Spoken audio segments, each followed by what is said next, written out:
حضرت علی رضی اللہ تعالیٰ عنہ کے نام کے ساتھ کرم اللہ وجہ الکریم کیوں لکھا جاتا ہے؟ حضرت سیدنا علی رضی اللہ تعالیٰ عنہ بچپن ہی سے اللہ کریم کو ایک مانتے تھے، اور کبھی بھی یہاں تک کہ بچپن میں بھی آپ کرم اللہ وجہ الکریم نے بت کو سجدہ نہیں کیا۔ اسی وجہ سے آپ کو یہ لقب ملا۔ کرم اللہ وجہ الکریم کے معنی یہ ہیں، اللہ کریم نے ان کے چہرے کو عظمت و بزرگی عطا فرمائی۔ امام المتقین امام علی علیہ السلام فرماتے ہیں کہ خوشگوار ترین زندگی اس شخص کی ہے جو اللہ تعالیٰ کے تقسیم کردہ رزق پر راضی ہو جائے۔ ہمیں چاہیے کہ اپنی ہر چیز دوست کے لیے قربان کر دیں، پر کسی چیز کے لیے اپنے دوست کو قربان نہیں کرنا۔ حضرت علی علیہ السلام۔ کبھی اپنی زبان سے کسی کے عیب بیان نہ کرو، کیونکہ عیب تم میں بھی ہے اور زبان لوگوں کی بھی ہے۔ حضرت علی رضی اللہ تعالیٰ عنہما۔ حضرت علی رضی اللہ تعالیٰ عنہما نے فرمایا، دوست کے ساتھ اس نمک کی طرح رہو جو کھانے میں دکھائی نہیں دیتا، لیکن اگر نہ ہو تو اس کی کمی بہت محسوس ہوتی ہے۔ قریبی رشتہ داروں کی عداوت بچھو کے ڈسنے سے زیادہ درد پہنچاتی ہے۔ حضرت علی رضی اللہ تعالیٰ عنہما۔ جس سے محبت کی جائے اس سے مقابلہ نہیں کیا جاتا۔ کسی کو پا لینا محبت نہیں، بلکہ کسی کے دل میں جگہ بنا لینا محبت ہے۔ حضرت علی علیہ السلام۔ مولا علی علیہ السلام کا فرمان، جدھر سے پتھر آئے اسے ادھر ہی پلٹا دو، کیونکہ سختی کا دفاع سختی ہی سے ہو سکتا ہے۔ 100 دوستوں سے وہ ایک دشمن اچھا ہے جو دل میں نفرت تو رکھتا ہے لیکن منافقت نہیں۔ حضرت علی رضی اللہ تعالیٰ عنہما۔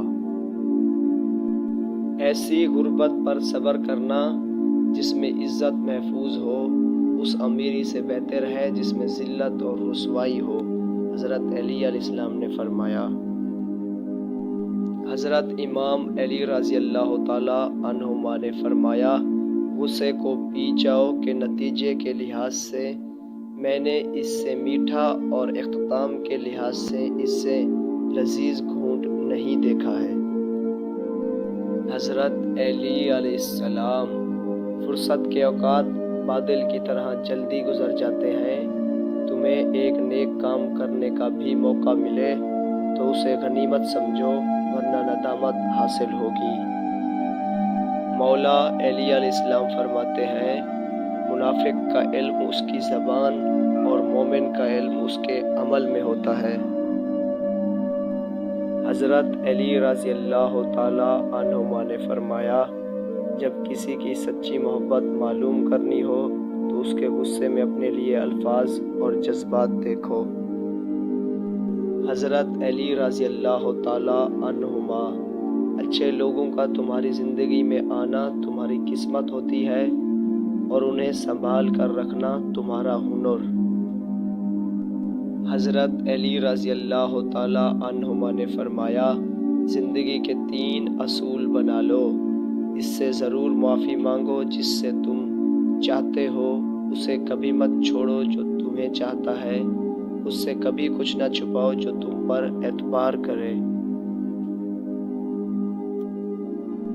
امام علی علیہ السلام نے فرمایا، جو شخص دوسروں کے رازوں کو خریدے گا تو خدا اس کے رازوں کو فاش کر دے گا۔ صبر دل دہلا دینے والی مصیبتوں کو آسان بنا دیتا ہے۔ حضرت امام علی علیہ السلام۔ جو لوگ مالدار ہو کر راہ خدا میں خرچ نہیں کرتے، ایسے لوگوں کو ہمیشہ اولاد کی کمی رہتی ہے۔ جو شخص موت کو زیادہ یاد رکھتا ہے وہ تھوڑی سی دنیا پر بھی خوش ہو جاتا ہے۔ حضرت علی رضی اللہ تعالیٰ عنہما کے قول۔ جن جسموں پر خواہشات کی حکمرانی ہو وہ وہ گناہوں کی قید سے کبھی آزاد نہیں ہو سکتے۔ حضرت علی رضی اللہ تعالیٰ عنہما کا فرمان۔ حضرت علی علیہ السلام ابن ابی طالب نے فرمایا، جو شخص اپنی مفلسی اور فقیری کا اظہار کرتا ہے در حقیقت اپنے آپ کو ذلیل کرتا ہے۔